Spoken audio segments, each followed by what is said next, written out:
Good afternoon, everyone, and welcome to another broadcast of Sports Corner with your host, me, Christopher Armistead. Top stories right now: FIFA President Sepp Blatter announced his resignation on Tuesday amid the corruption scandal that has rocked FIFA's world governing body. Speaking at a news conference in Zurich, Blatter said a special election would be held shortly to appoint his successor. Other top stories coming up: running back Adrian Peterson returns to Vikings after nearly a 9 month absence due to child abuse charges back early last year. He only played one game and was out the other 15 due to that story. But otherwise, good afternoon, everyone. We go now to the MLB's, to the world of Major League Baseball, where currently right now the Toronto Blue Jays are playing against the Washington Nationals in Washington, D.C. Current score 0-0. Both clubs have 4 hits, and it's the middle of the fourth. Later games coming on later today. Dodgers and Colorado playing the Rockies at 3:10 p.m. Reds going to the city of brotherly love to play against the Phillies, and then it's a doubleheader with the Blue Jays and Nats. Another game 7:05. And then the Oakland A's traveled to Detroit, Michigan to play the Tigers. Tigers with a slow start this year at home with a 14-12 home record, but maybe things will start moving along. And then going to also the East, the Minnesota Twins will play against the Boston Red Sox. Minnesota coming in with a 30-19 record, which is pretty impressive. Then later on, the Chicago Cubs will go toe-to-toe with the Miami Marlins. Chicago White Sox will play against the Texas Rangers. Cleveland Indians will play against the Kansas City Royals. The Baltimore Orioles will play against the Houston Astros. Milwaukee Brewers will play St. Louis Cardinals. And then the Dodgers will play the Rockies again for Game 2. And then a doubleheader. Braves will play against the Diamondbacks. Rays, Angels, Yankees, Mariners, Mets, Padres, and Pirates, Giants. Looks like an interesting day for baseball fans all around. Now going over to talk about some tennis right now. Right now, in the fifth set, Kei Nishikori is playing against Jo Tsonga in the French Open. Right now, I think it's the round of 8. So, and currently right now, Tsonga is leading the fifth set 4-2. He's won because Tsonga won the first 2 sets 6-1, 6-4. Nishikori won the next 2 6-4, 6-3, and fifth set is the determinator right now. And we go earlier back to where Stan Wawrinka was playing against number 2 Roger Federer. Wawrinka put up a fight and managed to come out victorious in straight sets 6-4, 6-3, 7-6. So an interesting day for tennis fans as the number 2 player in the world was dropped today. And going now to basketball as we're getting excited, ready for Game 1 of the NBA Finals,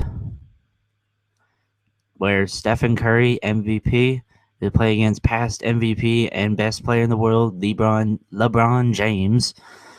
So who knows? Anything can happen right now.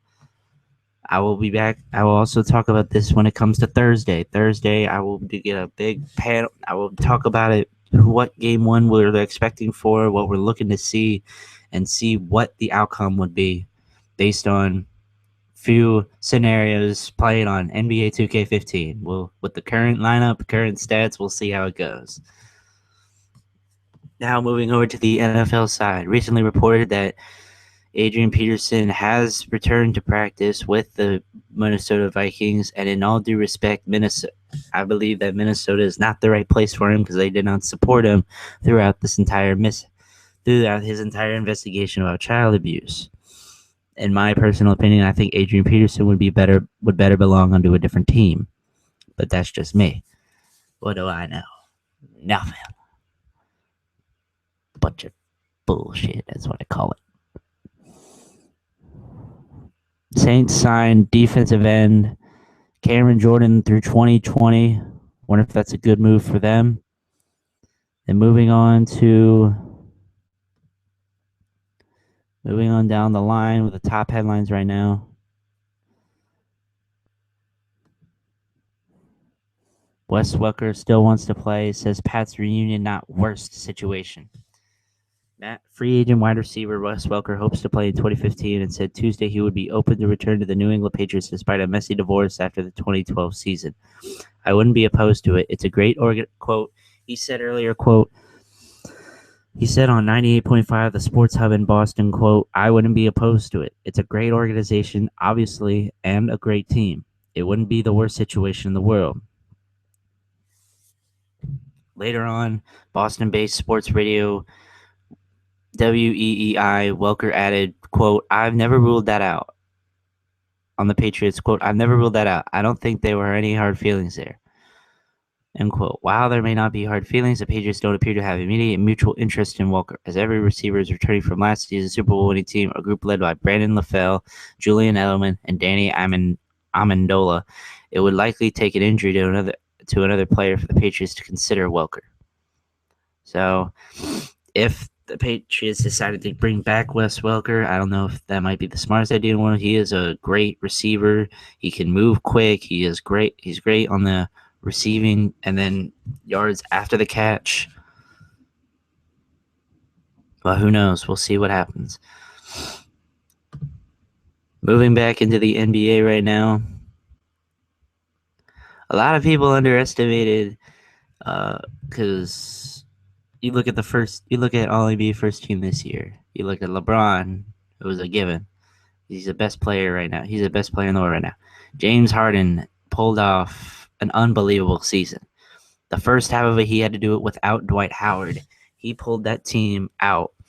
Some people are concerned that they're giving his resume for the MVP run this year, and they're thinking, why didn't he win? Why didn't he win? He pulled that team together. He went from sixth man in Oklahoma City to a true star in Houston. Made first team All-NBA. Dynamite score. Was fourth in scoring, averaging 27.2 points per game. Then you look at the three that were ahead of him.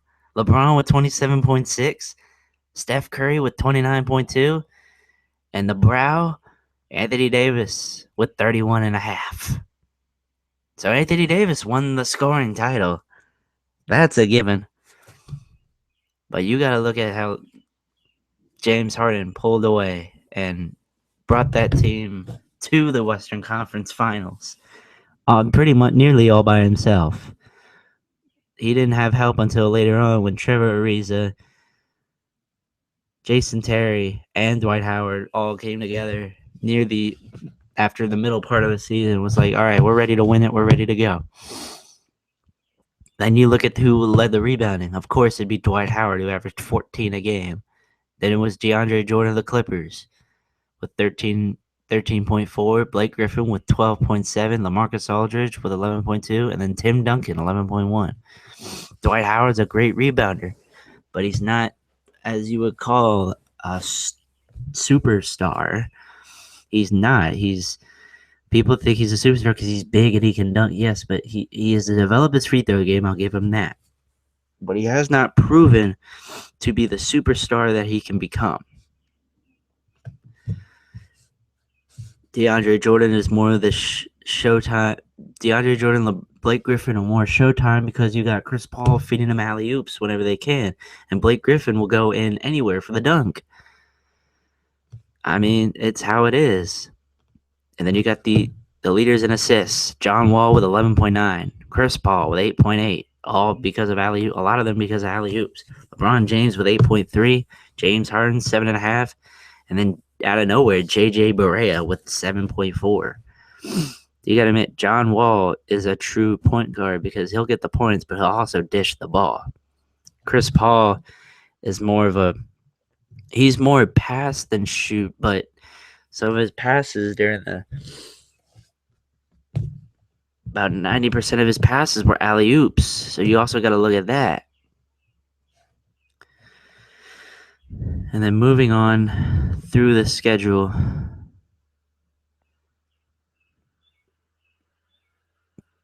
Cleveland at Golden State at 9 p.m. on ABC and watch ESPN.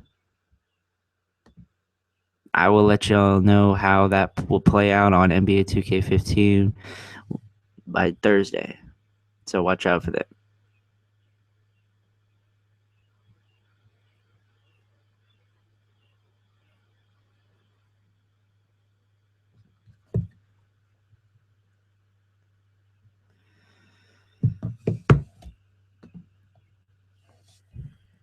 But I'm still trying to find a co-host and a place to do it because honestly, this place ain't gonna do it.